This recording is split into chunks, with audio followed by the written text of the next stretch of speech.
Hi guys, myself Seema Shaljanan. Thanks to come to my channel Sai Basics. In this video I will discuss about infectious diseases part 2. बच्चों इससे पहले part 1 में हमने introduction of infectious disease देख लिया है, pathogenic organisms क्या होता है वो भी देखा है, और कौन कौन से डिजीज़ वायरस और बैक्टीरिया के थ्रू स्प्रेड करते हैं वो भी हमने देख लिया है। इस पार्ट में हम देखने वाले हैं फंजाई, प्रोटोजोआ एंड वर्म्स के थ्रू कौन कौन से डिजीज़ ह्यूमन बॉडीज़ में डेवलप करते हैं वो हम पढ़ने वाले हैं। ठीक है, तो आइए देखते हैं प्रोटोजोन्स। और सिलेबस की बात करें तो ये BSc first year first paper unit 8 हमारा चल रहा है। तो प्रोटोजोन्स क्या होता है? यूनिसेलुलर सिंगल सेल्ड ऑर्गेनिजम्स होता है। प्रोटोजोन एक unicellular, uni means one, single celled organism होता है। एक्वेटिक फ्री लिविंग और पैरासिटिक ऑर्गेनिज्म होता है। Size ranges from 1 micrometre to several millimetre. Nutrition is heterotrophic, means वो हेट्रोट्रॉफिक मीन्स दूसरे पर डिपेंडेंट होता है। They show phagocytosis and pinocytosis. Phago means solid food भी इंटेक कर सकता है और पाइनो मीन्स लिक्विड फूड भी इंटेक कर सकता है। फूड ड्रिंकिंग को कहते हैं पाइनोसाइटोसिस, और फूड टेकिंग को क्या कहते हैं? सॉलिड फूड जो इंटेक करते हैं उसको फैगोसाइटोसिस कहते हैं। Locomotion with the help of pseudopodia, cilia और फ्लैजिला। लोकोमोशन की बात करें तो सीलिया, फ्लैजिला एंड स्यूडोपोडिया के हेल्प से कर सकते हैं। Both asexual and sexual reproduction occur among the protozoa. Asexual और सेक्शुअल रिप्रोडक्शन दोनों देखा जाता है। One of the simplest and most common forms of asexual reproduction is binary fission, जिसका डायग्राम मैंने इधर राइट साइड आपको show भी किया है। बाइनरी फिजन के हेल्प से ये माइटोटिक प्रोसेस के थ्रू, जिस तरह से माइटोसिस होता है 1 से 2 सेल बनते हैं, ठीक उसी तरह बाइनरी फिजन में भी 2 ऑर्गेनिज्म बनते हैं। ये अमीबा का मैंने बाइनरी फिजन शो किया है। Other forms of asexual reproduction are budding, multiple fission and schizogony. ये कुछ छोटा सा इंट्रोडक्शन हो गया किसके बारे में? प्रोटोजोन्स के बारे में। उसके बाद diseases caused by protozoans in humans क्या होता है?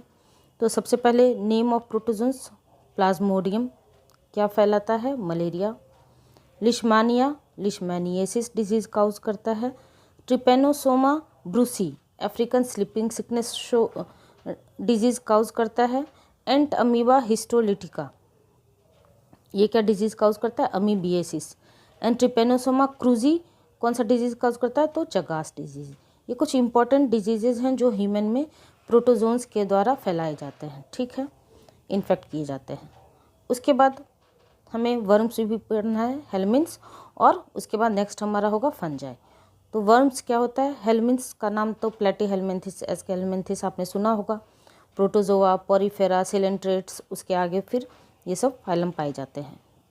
Helminths, platyhelminthes and aschelminthes together refer to helminths. Their body constitutes a separate branch called helminthology. ये एक सेपरेट ब्रांच आपका क्या कहलाता है? Helminthology. Helminths include multi cellular parasitic worms, multi means many cell का बना होता है, such as round worms, flat worms, tape worms. They can be seen by naked eye, ये इतना बड़ा होता है कि हम इसे नेकेड आई के थ्रू देख सकते हैं। Worms can live in the host body for many years by manipulating the immune system of the host. Means ये जो वर्म्स हैं वो होस्ट बॉडी में बहुत सालों तक सर्वाइव कर सकता है। कैसे सर्वाइव कर सकता है? तो उसके अंदर के इम्यून सिस्टम जो है उसको मैनिपुलेट करके वो होस्ट के साथ आराम से सर्वाइव कर सकता है। They derive nourishment from the host and find shelter inside the body, और वो वहाँ होस्ट की बॉडी के अंदर शेल्टर भी, वहाँ उसको जगह मिल जाता है रहने का, और उसको नरिशमेंट भी, क्योंकि फूड भी मिलता है तो वो नरिशमेंट भी वहाँ से ले सकता है। Parasitic worms cause various diseases to human and other animals. कौन कौन से हैं जो कुछ इंपॉर्टेंट है जो ह्यूमन में पाए जाते हैं डिजीज? एस्केरिस लुम्ब्रिक्वाइड्स एस्केरियासिस फैलाते हैं। उचेरिया बैंक्रॉफ्टी एलिफेंटियासिस और फाइलेरियासिस फैलाते हैं। Taenia solium taeniasis. Enterobius vermicularis क्या आपका फैलाता है? इंटेरोबियसिस, ठीक है। तो ये हो गया कुछ वर्म्स और हेलमिन्स के बारे में। और अब लास्ट टॉपिक हमारा क्या है? फंजाई। फंजाई में क्या पढ़ना है? फंजाई क्या होता है? ये हेटेरोट्रॉफिक होता है। हेटेरोट्रॉफिक स्पोर बियरिंग यूकैरियोट्स माना जाता है। मे बी सिंगल सेल्ड और मल्टी सेलुलर होता है। Multicellular fungi are composed of network of long filamentous branched structure called hyphae. ये जो multicellular long filamentous structure होता है उसको क्या कहते हैं? hyphae कहते हैं. Hyphae often aggregate in dense network known as mycelium. Some hyphae contain many nuclei. These are known as cenocytic hyphae. Fungal cell wall is made up of chitin and other polysaccharide. Vegetative reproduction takes place by fragmentation, budding and fusion. They reproduce asexual and sexually by spore formation, that is conidia, sporangiospores, zoospores are asexual spores and oospores, ascospores and basidiospores are sexual spores. अब कुछ diseases हैं. कौन कौन से disease जो human में मिलने पाए जाते हैं? तो name of fungi Candida albicans क्या फैलाते हैं? कैंडिडिएसिस. माइक्रोस्पोरस रिंगवर्म्स.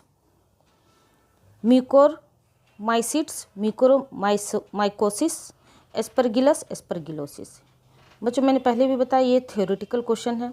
कोशिश कीजिएगा अगर इस टाइप का क्वेश्चन है तो अगर आपको दूसरा क्वेश्चन आ रहा हो जिसमें डायग्राम और फ्लो चार्ट वगैरह अच्छे से एक्सप्लेन होता है तो वो क्वेश्चन टच करने का. ये थ्योरेटिकल क्वेश्चन है.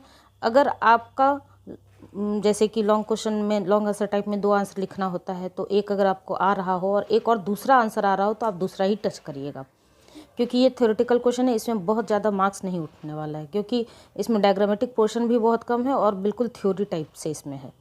ठीक है, लेकिन फिर भी अगर आपको बैकअप प्लान के लिए इस पोर्शन को तैयार रखना है ताकि आपका क्वेश्चन किसी भी हालत में किसी भी सूरत में छूटे ना. अब हम क्या पढ़ने वाले हैं? इसके बाद हम पढ़ाएंगे आपको structure, life cycle, pathogenicity including disease, causes, symptoms, control of common parasites. कौन कौन से हैं आपको? ट्रिपेनोसोमा पढ़ना है, गियार्डिया पढ़ना है और उचेरिया. 3 का लाइफ साइकिल और पूरा अच्छे से पैथोजेनेसिस पढ़ना है. ठीक है, कैसे वो डिजीज़ फैलाते हैं, उनको कंट्रोल कैसे किया जाता है, एवरीथिंग. तो 1 बाय 1 मैं सेपरेट वीडियो में ट्रिपेनोसोमा, गियार्डिया एंड उचेरिया कंप्लीट कर दूंगी तो आपको ये यूनिट कंप्लीट हो जाएगा. ठीक है, और क्वेश्चन की बात मैं पहले भी बता चुकी हूँ. अगर एक फुल लेंथ क्वेश्चन आता है तो फिर आपका जितना भी प्रोटोजोआ, फंजाई, वायरसेस, बैक्टीरिया, जो भी पैथोजेनिक ऑर्गेनिज्म है सब के बारे में देना पड़ेगा अगर लॉन्ग क्वेश्चन भी पूछता है. अगर मेंशन कर दिया जाए कि सिर्फ प्रोटोजोन्स के बारे में देना है या फिर वायरस के बारे में देना है तो स्पेसिफिक बेसिस पे आप आंसर दीजिएगा. जैसा क्वेश्चन होगा आपका आंसर भी वैसा ही होना चाहिए. ठीक है, तो अगर आपको मेरा ये पढ़ाने का तरीका पसंद आता हो या फिर मेरा एक्सप्लेनेशन पसंद आता हो तो please like, share and subscribe जरूर कर दीजिए. अपने दोस्तों में भी शेयर करिए ताकि उनकी भी हेल्प हो जाए, चाहे वो किसी भी कॉलेज या यूनिवर्सिटीज़ के हो. और कुछ भी सजेशन देना हो तो कमेंट सेक्शन में ज़रूर बताइएगा. मिलते हैं हमारे नेक्स्ट वीडियो में.